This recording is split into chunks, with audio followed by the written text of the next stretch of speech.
28 তারিখ last date, এবং এই লাস্ট ডেটের মধ্যে যদি আপনি এই কাজটি না করেন তাহলে সেক্ষেত্রে বন্ধ হয়ে যেতে পারে আপনাদের ফ্রিতে রেশন। হ্যাঁ বন্ধুরা, আপনাদের কাছে এসপিএইচএইচ, পিএইচএইচ, RKSY 1 অথবা RKSY 2 অর্থাৎ যে কোনো রেশন কার্ডই আপনাদের কাছে থাকুক না কেন, 28 তারিখের মধ্যে এই কাজটি কিন্তু আপনাকে অবশ্যই করতে হবে। অন্যথায় কিন্তু তার পরের মাস থেকে আপনি আর ফ্রিতে রেশন কোনোভাবেই পাবেন না। তো কোন কাজ করতে হবে সেটি জানার পূর্বে অবশ্যই ভিডিওর কমেন্ট বক্সে জানাবেন যে আপনাদের কাছে কোন কোন ক্যাটাগরির রেশন কার্ড রয়েছে, পিএইচএইচ, এসপিএইচ, RKSY 2। তাহলে সেই ক্যাটাগরির রেশন কার্ড নিয়ে যখনই কোনো আপডেট বেরোবে আপনাদের কাছে পৌঁছানো আমাদের খুব সুবিধা হবে। বন্ধুরা দেখুন, বলা হয়েছে যে আপনি যদি একজন রেশন কার্ডধারী হয়ে থাকেন তাহলে সরকার জাতীয় খাদ্য সুরক্ষা আইনের অধীনে সকল রেশন কার্ডধারীদের রেশন পাওয়ার জন্য KYC বাধ্যতামূলক করেছে। চলতি মাসের 28শে ফেব্রুয়ারি লাস্ট ডেট।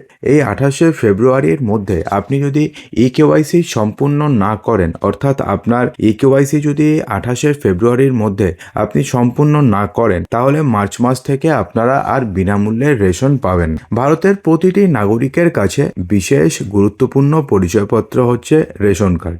দেশের একটা বড় অংশের মানুষ এখনো পর্যন্ত দুবেলা দুমুঠো খাবার খেতে পায় না।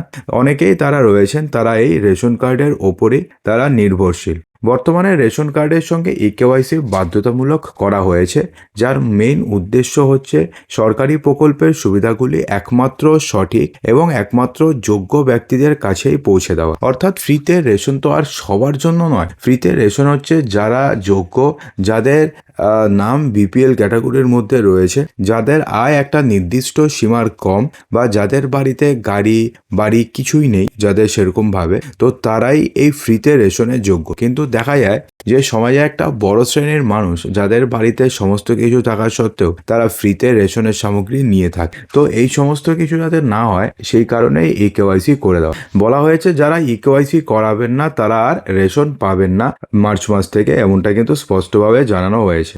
এই KYC দ্রুত করাতে হবে গ্রাহকদের, না হলে রেশনের সুবিধা সম্পূর্ণভাবে বন্ধ করে দেওয়া হবে। আপনিও যদি রেশন কার্ডের সুবিধা পেতে চান তাহলে যত তাড়াতাড়ি সম্ভব এই KYCটি যত তাড়াতাড়ি সম্ভব করে নেবেন। তো এখন তো আমরা বুঝলাম যে না ঠিক আছে, KYC আমাদের করাতে হবে, তো KYC আমরা করিয়ে নেব। কিন্তু কিভাবে আমরা KYC করব সেটাও তো আমাদের জানতে হবে।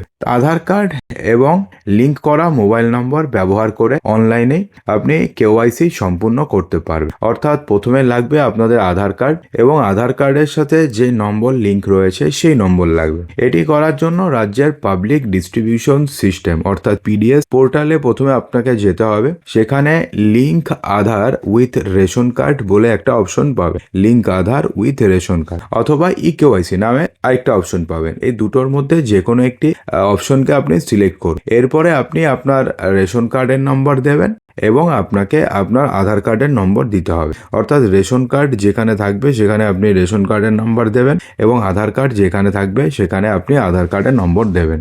এরপরে আপনার নিবন্ধিত মোবাইল নম্বরে, অর্থাৎ যেই নম্বরটি আপনাদের আধার কার্ডের সাথে লিঙ্ক করা রয়েছে সেই নম্বরে আপনাকে আপনার একটা OTP আসবে।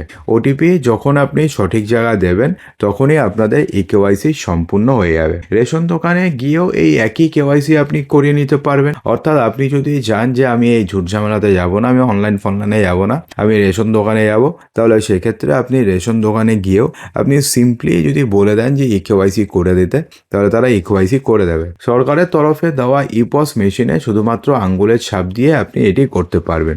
যে সকল গ্রাহকদের রেশন কার্ডের সঙ্গে আধার কার্ডের লিঙ্ক নেই তারা পশ্চিমবঙ্গ রাজ্য সরকারের খাদ্য এবং সরবরাহ দপ্তরের অফিসিয়াল ওয়েবসাইট থেকে এই কাজটিকে আপনারা যত দ্রুত সম্ভব তত দ্রুত করে নিতে পারেন। এর জন্য কোনো ফি লাগবে না, এই পুরো প্রক্রিয়াটি বিনামূল্যে হবে।